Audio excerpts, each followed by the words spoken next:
ಈ ಮಿನಿ ವಿಡಿಯೋದಲ್ಲಿ ನಿಮಗೆ PF ಅಲ್ಲಿ ಯಾವ ರೀತಿ ಎಕ್ಸಿಟ್ ಡೇಟ್ ಹಾಕೋದು ಹೇಗೆ ಅಂತ ತಿಳಿಸ್ಕೊಡ್ತೀನಿ. ಇದು PF ನ ವೆಬ್ಸೈಟ್ ಆಗಿರುತ್ತೆ. ಈ PF ವೆಬ್ಸೈಟ್ ಲಿಂಕ್ ನಾನು ಡಿಸ್ಕ್ರಿಪ್ಷನ್ ಅಲ್ಲಿ ಕೊಟ್ಟಿರ್ತೀನಿ, ಹೋಗಿ ಚೆಕ್ ಮಾಡಬಹುದು. ಇವಾಗ ಇಲ್ಲಿ PF ನಂಬರ್ನ ಹಾಕೋಬೇಕಂದ್ರೆ UN ನಂಬರ್ ಏನಿರುತ್ತಲ್ಲ, UN ನಂಬರ್ನ ಎಂಟರ್ ಮಾಡಿ ಪಾಸ್ವರ್ಡ್ ಕ್ರಿಯೇಟ್ ಮಾಡಿದೆ ಅಂತ ಪಾಸ್ವರ್ಡ್ನ ಹಾಕೊಂಡು ಸೈನ್ ಇನ್ ಅಂತ ಇದಿಲ್ಲ, ಸೈನ್ ಇನ್ ಮೇಲೆ ಕ್ಲಿಕ್ನ ಮಾಡಬೇಕಾಗುತ್ತೆ. ಸೈನ್ ಇನ್ ಅಂತ ಕೊಟ್ಟಿದ ತಕ್ಷಣ ನಿಮಗೆ ಮೊಬೈಲ್ ನಂಬರ್ ಏನು ಆಧಾರ್ ಕಾರ್ಡ್ಗೆ ಮತ್ತು PFಗೆ ಲಿಂಕ್ ಆಗಿರುತ್ತಲ್ಲ, ರಿಜಿಸ್ಟರ್ ಆಗಿದೆ ಮೊಬೈಲ್ ನಂಬರ್ಗೆ ಒಂದು 6 ನಂಬರ್ಸ್ ಅಂತ OTP ಹೋಗಿರುತ್ತೆ.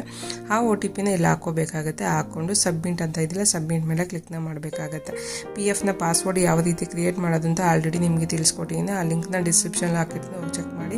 ಇವಾಗ ನೋಡ್ತಾ ಇರ್ಬೋದು ಲಾಗಿನ್ ಆಗಿದೆ, ನಿಮ್ಮ ಅಕೌಂಟಿಗೆ ಲಾಗಿನ್ ಆಗಿದೆ. ಇಲ್ಲಿ ಮೆಂಬರ್ ಪ್ರೊಫೈಲಲ್ಲಿ ನಿಮ್ಮ ಹೆಸರು, ಡೇಟ್ ಆಫ್ ಬರ್ತು, ಜೆಂಡರು ಮತ್ತು Aadhaar card, PAN card, bank account ಪ್ರತಿಯೊಂದು ಲಿಂಕ್ ಆಗಿದೆಯಲ್ಲ ಚೆಕ್ ಮಾಡ್ಬೋದು. ಇಲ್ಲಿ ಪ್ರತಿಯೊಂದು ವೆರಿಫೈ ಮಾಡ್ಕೊಬೋದು, ಮೊಬೈಲ್ ನಂಬರ್, ಇಮೇಲ್ ಎಲ್ಲ ನೋಡ್ಕೋಬೋದು. ಇಲ್ಲಿ ಇದಾದಮೇಲೆ ಫಸ್ಟು ನಾವು ಎಕ್ಸಿಟ್ ಡೇಟ್ ಹಾಕೋದು ಹೇಗೆ ಅಂತ ಇವಾಗ ತಿಳಿಸ್ಕೊಡ್ತೀನಿ. ನೋಡ್ತಾ ಇರ್ಬೋದು. ಮೇಲೆ ಬಂದರೆ ಹೋಮ ಪಕ್ಕದಲ್ಲೇ ವ್ಯೂ ಅಂತ ಇದಿಲ್ಲ, ವ್ಯೂ ಮ್ಯಾನೇಜ್ ಅಂತ ವ್ಯೂ ಮೇಲೆ ಕ್ಲಿಕ್ ಮಾಡಿದ ತಕ್ಷಣ ಆಪ್ಷನ್ಸ್ ಓಪನ್ ಆಗುತ್ತೆ. ಸರ್ವಿಸ್ ಹಿಸ್ಟ್ರಿ ಅಂತ ಓಪನ್ ಆಗುತ್ತೆ. ಸರ್ವಿಸ್ ಹಿಸ್ಟ್ರಿ ಮೇಲೆ ಕ್ಲಿಕ್ನ ಮಾಡಬೇಕಾಗುತ್ತೆ.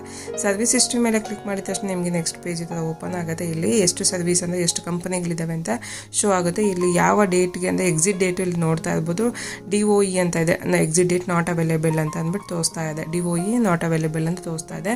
ಯಾವ ಕಂಪನಿ ಅಂತ ನೀವು ನೋಡ್ಕೋಬೇಕಾಗುತ್ತೆ. ಯಾವ ಕಂಪ್ನಿ ನೀವು ಬಿಡಬೇಕು ಹಾಕಬೇಕು ಅಂತಿದೆ ಅದನ್ನ ನೋಡಿಕೊಂಡು ಮೇಲೆ ಮತ್ತೆ ವಾಪಸ್ ಮೇಲೆ ಬಂದು ಮ್ಯಾನೇಜ್ ಅಂತಿದೆ, ಮ್ಯಾನೇಜ್ ಕೆಳಗಡೆ ಕ್ಲಿಕ್ ಮಾಡಿದ್ರೆ ಮಾರ್ಕ್ ಎಕ್ಸಿಟ್ ಅಂತ ಓಪನ್ ಆಗುತ್ತೆ. ಮಾರ್ಕ್ ಎಕ್ಸಿಟ್ ಮೇಲೆ ಕ್ಲಿಕ್ ಮಾಡಿದ ತಕ್ಷಣ ನಿಮಗೆ ನೆಕ್ಸ್ಟ್ ಪೇಜ್ ಓಪನ್ ಆಗುತ್ತೆ. ಇಲ್ಲಿ ನೋಡ್ತಾ ಇರ್ಬೋದು ಸೆಲೆಕ್ಟ್ ಎಂಪ್ಲಾಯ್ಮೆಂಟ್ ಅಂದ್ಬಿಟ್ಟು ತೋರಿಸ್ತಾ ಇದೆ. ಇಲ್ಲಿ ಯಾವ ಕಂಪನಿ ಅಂದ್ಬಿಟ್ಟು ಸೆಲೆಕ್ಟ್ನ ಮಾಡ್ಕೋಬೇಕಾಗುತ್ತೆ. ತುಂಬ ಆಪ್ಷನ್ಸ್ ಇದೆ, ನೋಡಿಕೊಂಡು ಸೆಲೆಕ್ಟ್ ಮಾಡ್ಕೊಳ್ಳಿ. ಅದಾದಮೇಲೆ ಸೆಲೆಕ್ಟ್ ಮಾಡಿದ ತಕ್ಷಣ ಈ ಥರ ಪೇಜ್ ಓಪನ್ ಆಗುತ್ತೆ.